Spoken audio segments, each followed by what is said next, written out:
This podcast is sponsored by Communicate and Connect Counseling, where we have a team of therapists who provide individual, couples, and family therapy services, all tailored to meet the needs of military and veteran families. To learn more about our services, visit www.communicateandconnect.com.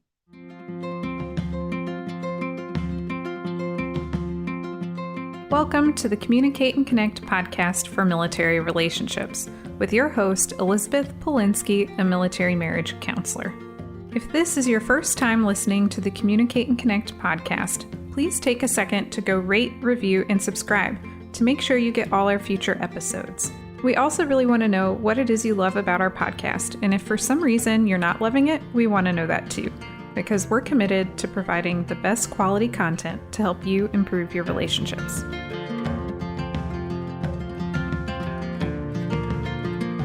This is episode 8 on why sex is important in a marriage.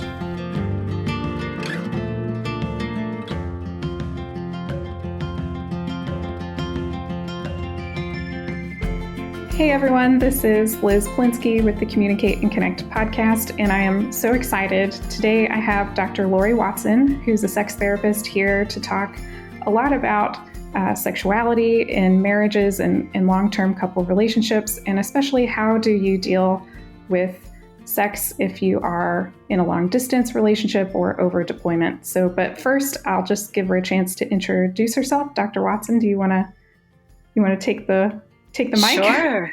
Yeah. Sure. So I am a certified sex therapist and a licensed marriage family therapist. And I know, Liz, you're in a program for that, which is exciting. I'm also a podcaster as well, and I am the host of Foreplay Radio Sex Therapy, which we've just reached 4 million downloads. I'm so excited. So whatever we're doing, some people are listening out there, and we really are focused on the podcast on helping couples keep it hot, people who are in committed relationships. We want them to feel the eroticism and the emotional connection in sex, and we're trying to help them find a way to talk about it, which, everybody's doing it, but a lot of times people don't have a way to talk about it. So that's what we're doing, is we're having a conversation. I'm with my co-host, George Fowler, who's the bomb. He's a guru and couples therapist, and we're trying to model a male and female conversation that's natural about sex. Yeah, I have always heard that communication, sex, and money were the top 3 problems in marriages. And so, right, I don't know if that's true. It's just what I've always heard. So I'm really glad that you're going to talk about sex, but you also mentioned even just communicating about sex. So I'm wondering now, what are some of the problems couples experience in terms of just starting a conversation like that? I think you're right that is topically what people struggle with, is communication, money, and sex, and kids when they come along too. That's a good one. But I really think there's only one problem, and it is the difficulty that all of us have between balancing our autonomy with our needs for closeness.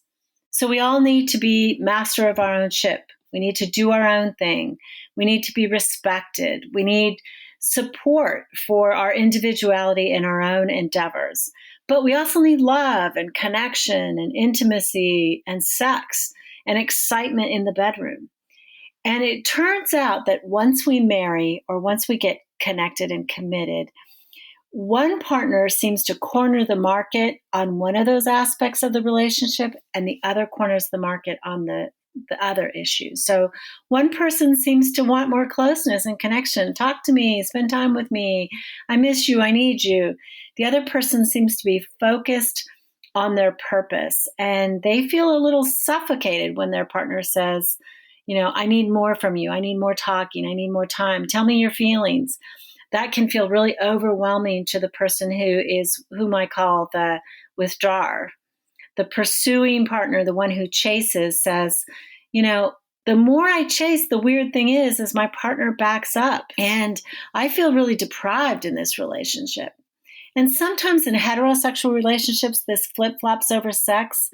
So the woman wants more talk, connection emotionally, and the man maybe is more concerned about his space and his autonomy needs. But in the bedroom, he really feels love and need and connection through his body. And she's not as interested in the bedroom. It can be a double bind. Talk to me so that I want to have sex with you. And he says, have sex with me so that I feel safe enough and vulnerable enough to talk to you. And that's classic and stereotypical, but frequently happens. And I think the problem in sex is this very problem. It's actually the problem in every area of the relationship. Once we resolve this, once we learn that it doesn't have to be a power struggle, that we can come to each other in vulnerability and talk about our needs, talk about our feelings, not from a blame position, but from a vulnerable position. I long for you. And that could be, I long for you emotionally, or I long for you in my body. And I feel sad when I don't seem to have enough of you. That's really different than, you never give me sex, or you always want sex and you never want to talk to me. Those are blaming kinds of statements. They're not from the heart. They're not vulnerability. And vulnerability and curiosity about our partner's perspective heal everything in a marriage, including sexual problems. Yeah, that makes a lot of sense to me. I'm thinking about some couples. I just had a couple recently where they said, like, sex isn't everything. It shouldn't be all about sex. And I am also kind of curious, what role should sex play in a marriage? Mm-hmm. So it's potential that they feel differently about this, very potentially. They feel differently about this. So the person who says, I don't think it should mean everything, might be the sexual withdrawer. And the other partner who feels like, hey, it's really, really important to me and what I think of when I think of marriage. So that would probably be the sexual pursuer. And it's true that many times we have placed different importance on the sexual relationship, but sex is part of the cycle of marriage, just the way there's a cycle in terms of emotional connection. There is a cycle in terms of sexual connection. If both of them feel like it's not that important, first of all, they're probably not going to show up in my office, right? Yeah. They're content with how they are. But I would say for many, many people, there's a huge discrepancy between how important one person rates the sexual relationship and how important the other person does. And sometimes that's governed by a body that is filled with testosterone or a body that is not filled with testosterone. A body, usually a male body, that has copious amounts of testosterone, their body chemistry, their physiology forms their psychology. So their connection is felt from the body. That is a place that emotions and sexuality are stored. And when they're with a body who is not pushed for sexual desire because they have low testosterone, and both men and women have testosterone, and that's kind of the governing hormone inside each of us that pushes us for sexual desire. If a high desire person, high testosterone person is with a low testosterone person, it can feel really different. But there are psychological needs. And I think most of us, when we stand up and marry, we are pledging fidelity. And that to me is not just a pledge of keeping away from all others. It's a pledge onto our partner to have an erotic life, to have a life that is also centered in the body, that it's not just a mind connection or an emotional connection, but that we are going to live with somebody intimately in our bodies. I know my marital vows actually included, with my body, I thee worship. It's an old vow from the Episcopal Church. In partnership, we are both souls and creatures with emotions, and we are also physical beings. So I usually see the people who have a discrepancy in terms of how they think sexuality should be expressed. I identify as a sexual pursuer, so I see sex as very, very important to me in terms of how I feel deep connection with my partner. Yeah, that makes a lot of sense. And so the big problem is when people are mismatched in terms of sex drive. I think that men and women are frequently mismatched in terms of biological drive. Okay. Women maintain sexual drive differently than the way men feel it. Most women have drive that is formed in their imagination, in their memories, and what I say, kind of cultivating an erotic core, which is they allow themselves sexual fantasy. They allow themselves to be subject to the stimulation that they get throughout the day and convert that stimulation into kind of a ready supply of desire for when the moment with their partner is available. So, for instance, they're walking through the grocery line and they see Cosmo, and it's his 7 moan spots. Well, she may roll her eyes at that magazine and say, oh, can't they think of anything other than sex to print? Or she may be able to take that in and say, oh, yeah, I wonder if my husband has 7 moan spots. Where is that? Or we hear a song that reminds us in high school the first time we felt sexual feelings, or we see something hot on a movie and it's like, oh yeah, that I feel that a little bit. I'm going to store that up in my mind to bring it out and be ready for when I can be sexual with my partner. Or we actively cultivate sexual feelings with a fantasy. And some people get really anxious. I live in the South, so fantasy is almost a dirty word here. It means something immoral. And I don't think it does. I think it means an imagination of a future sexual event. And if you feel most comfortable imagining that with your partner, that's great. But we can also convert the sexual look and attention from another. We can be out at the grocery store and somebody looks us up and down and that person is attractive and we feel the energy and it doesn't offend us, but we can take that moment and kind of store it. And then when our partner is ready, like some of that can be released. It's like it reminds us all day long that we are a sexual being and a sexual creature.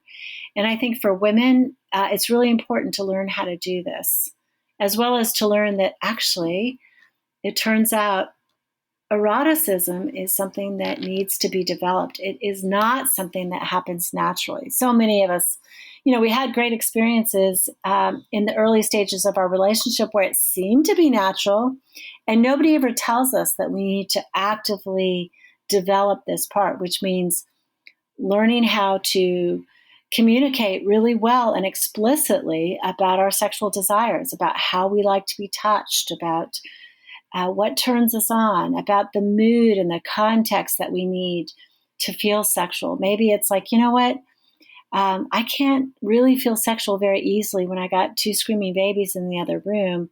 Let's go out. Let's rent a hotel room. I'll go early, take a nap. I'll, take a shower, put on some makeup, dress up. I'll meet you downstairs for appetizers and a glass of wine. Then let's go upstairs, have wild sex. You go home, take care of the babies, let the babysitter go home. I'll sleep in because I need so much sleep till noon, and then I'll come home and we'll have a wild night. And a lot of people, that's context. That helps them. And knowing what helps you, kind of what blocks you and what turns you on is really important in developing an erotic core. Yeah. So if I were to kind of summarize, the way to maintain that eroticism in your relationship is like, 1, to know what turns you on and what turns you off, and then to communicate it. Absolutely. And I also think, we need to show and tell, especially as women. So many men don't really understand what turns a woman on. All women mostly have orgasms through clitoral stimulation. And porn and movies and hearsay says that women get turned on by big penises and lots of thrusting, which is not actually true. Only about 4% to maybe 20% of all women can even have an orgasm through sexual intercourse. Yeah, that's such a small number. It's such a small number. And, men who don't know that sometimes think, well, I did everything I was supposed to do. I lasted a long time. Maybe she doesn't like it. Maybe she's frigid. I don't know. Maybe she doesn't orgasm. They don't realize that it's actually clitoral stimulation that is how a woman orgasms. And she needs to tell him that. She needs to show him. I say women should show and tell.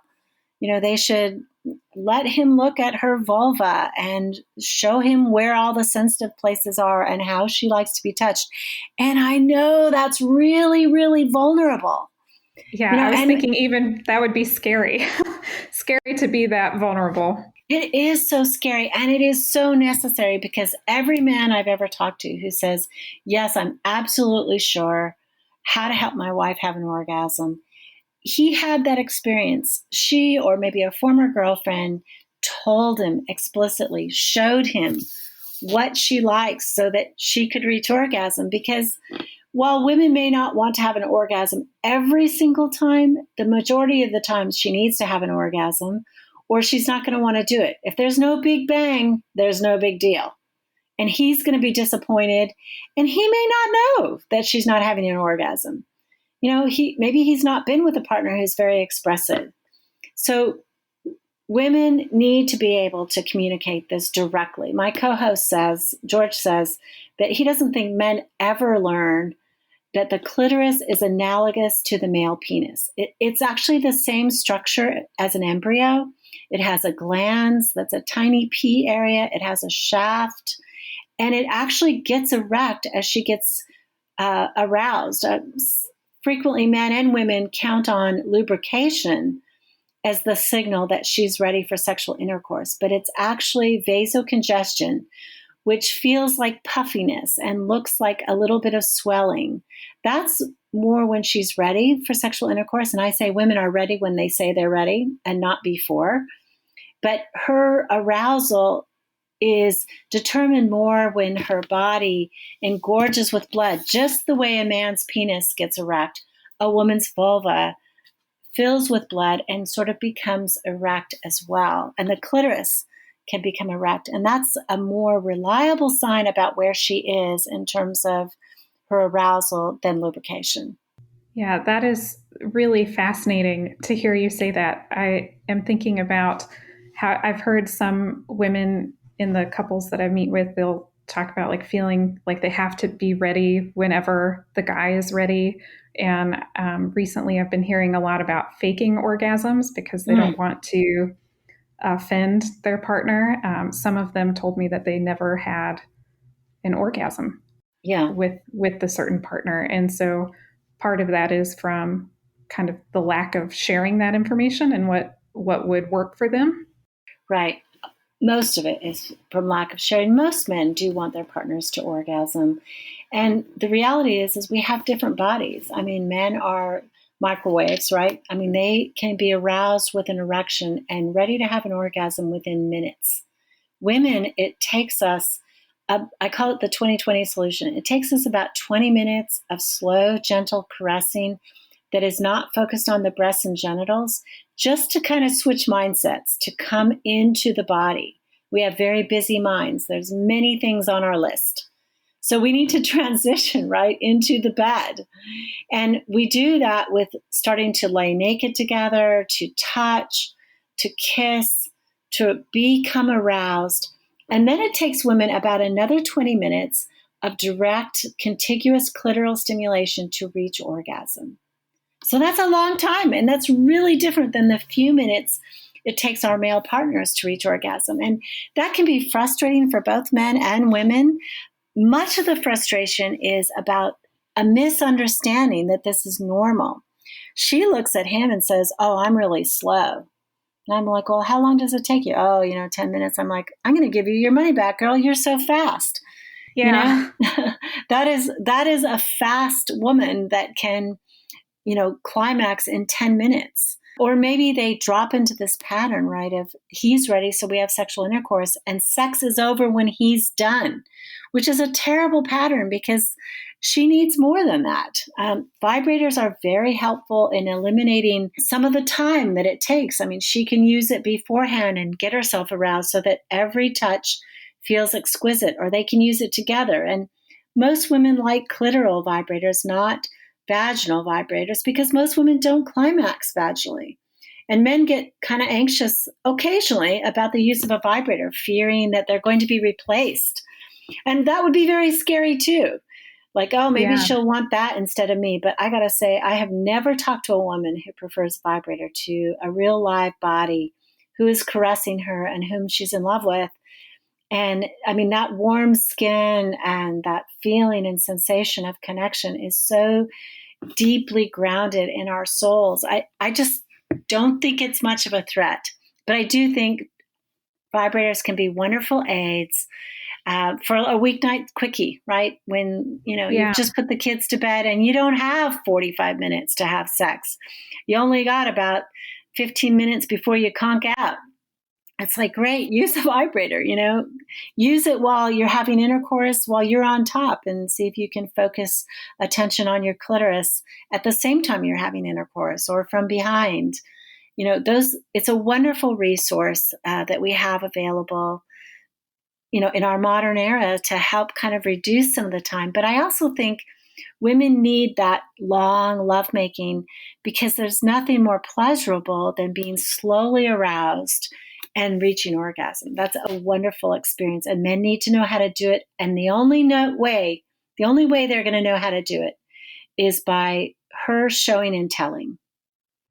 Yeah. Wow. This is, I'm really enjoying this conversation. It's like, I feel like I'm learning so much, which is part of the reason why I listen to your podcast, because I learn so much every single time I listen to it. Thank you so much. Yeah.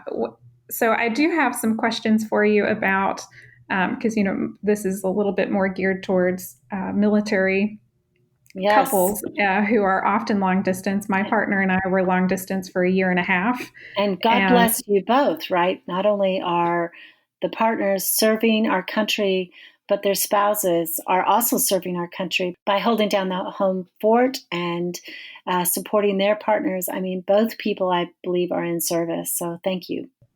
Oh, thank you for that. Yeah.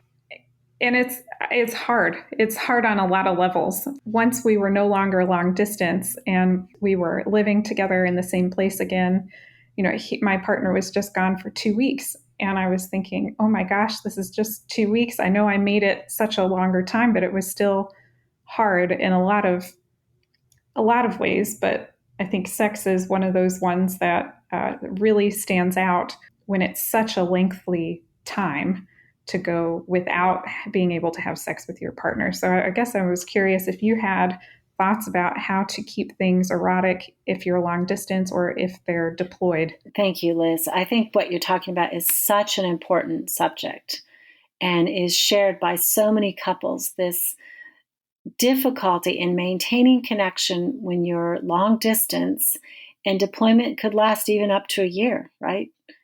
Yeah, and I've had some couples, because I mostly work with military couples, some that were joint military, where one was on like a 15-month deployment. They came home to the other one deploying.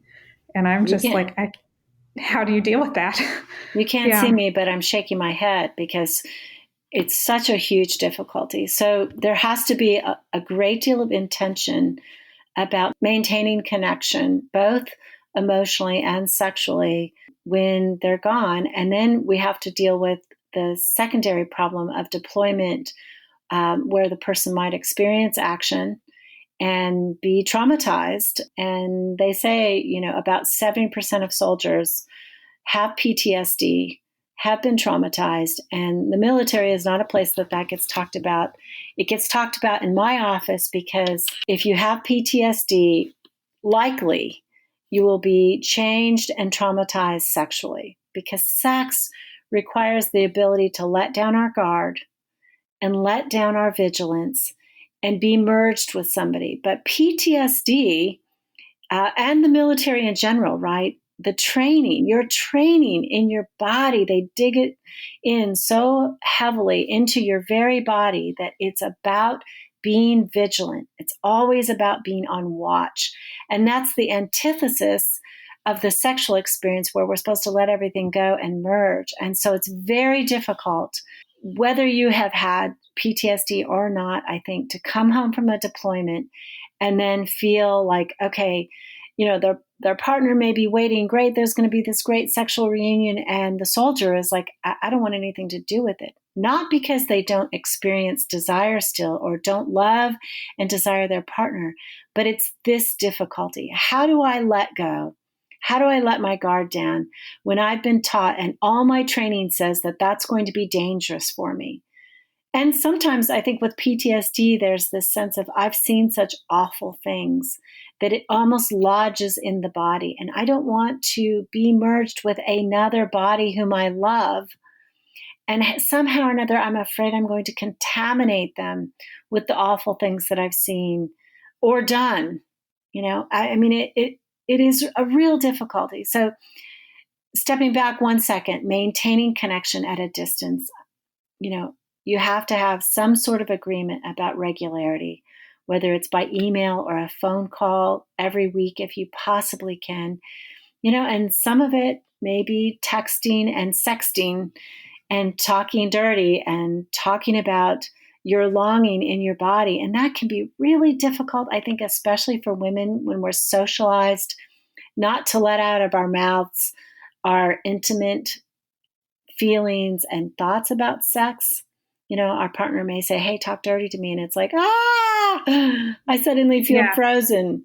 I suddenly can't think of a thing to say. And so some of it is this development of the erotic core. How can I learn to express myself in explicit detail when my partner is starving to hear that? And it's not just men that are sexual pursuers. I mean, women too can be sexual pursuers, and they long and hunger to feel the desire of their partner. Maybe it's just telling her, I look at your picture on my phone and all I can think about is how beautiful you are and how lovely the curves on your body are. And, this part, particularly your breasts, just turn me on. Or, I look at your backside, girl, and, I just, I can't wait to get home. I mean, I think women particularly need to feel desired.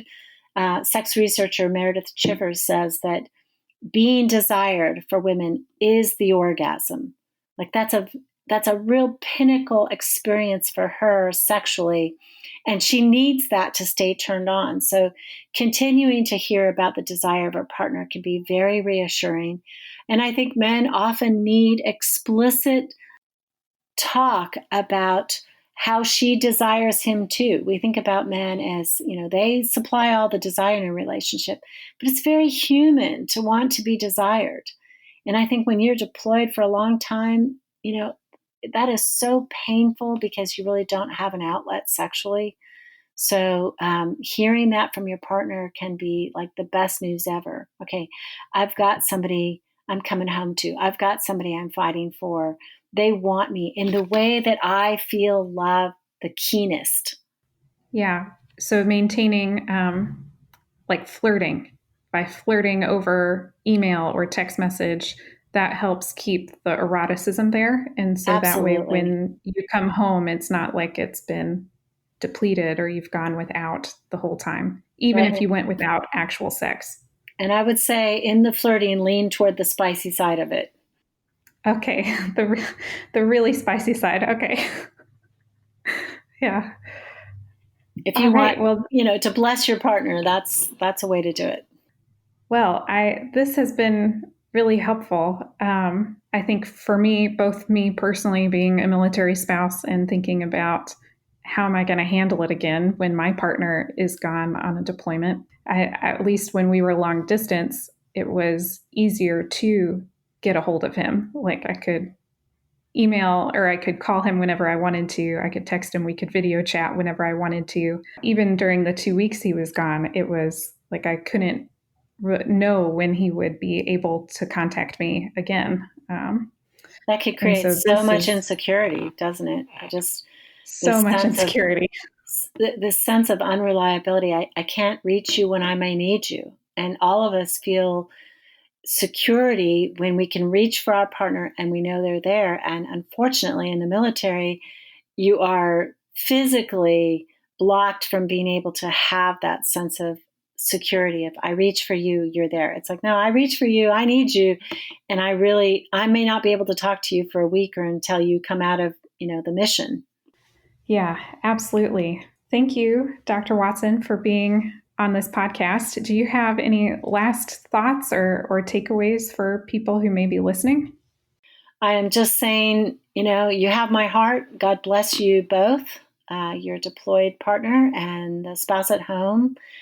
Please listen to me on Foreplay Radio as well. If you want your partner to understand more about female orgasm, we've done a lot of episodes on that. George Fowler was a first responder in 9/11, so he talks about his story and PTSD and how to manage that both emotionally and sexually in a relationship. So he's really a resource for first responders and the military. He works with the military as well.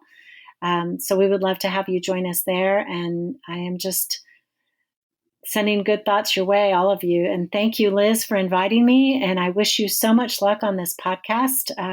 Thank you. I think it'll be important for military spouses to stay connected and to share the pain of what they're going through. That I think will be a fantastic resource for them. So I wish you a lot of luck. Thank you. Yeah, I'm hoping it'll be that way. Yeah, so thank you so much.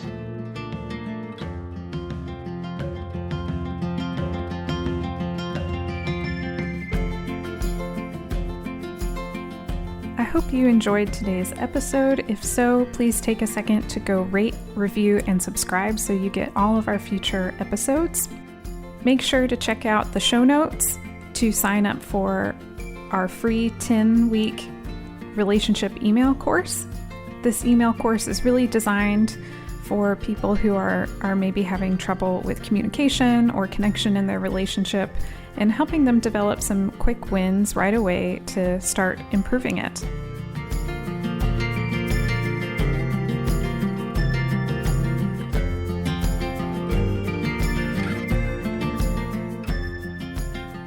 While I am a therapist, this podcast is for educational purposes only and is not considered therapy. And it should also not be a replacement for therapy. If you think you need a professional of any kind, you should definitely go find one. Until next time.